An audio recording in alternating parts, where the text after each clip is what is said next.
আসসালামু আলাইকুম বন্ধুরা, আশা করি আপনারা সবাই ভালো আছেন। আপনাদের জন্য আজ আমি নিয়ে এসেছি চমৎকার একটা রেসিপিটার নাম হলো বড়াই মাখা। তো চলুন সময় নষ্ট না করে শুরু করা যাক।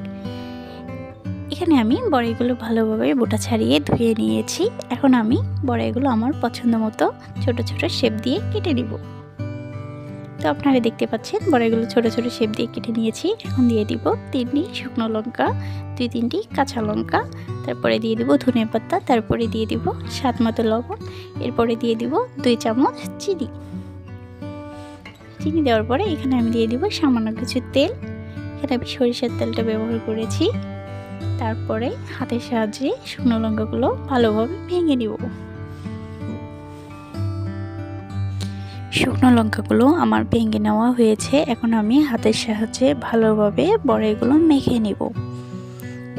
আপনারা দেখতে পাচ্ছেন আমি কিন্তু অনেক সুন্দরভাবে বড়াইগুলো মেখে নিচ্ছি। এভাবে অনবরত নেড়েচেড়ে মাখতে হবে ভালোভাবে। এরপর আমি একটা বাটিতে উঠিয়ে আপনাদের দেখাচ্ছি।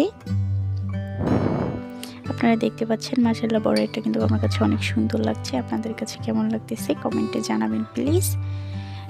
তো ভিডিওটা দেখার জন্য আপনাদের সবাইকে ধন্যবাদ। ভালো থাকবেন, সুস্থ থাকবেন। আল্লাহ হাফেজ।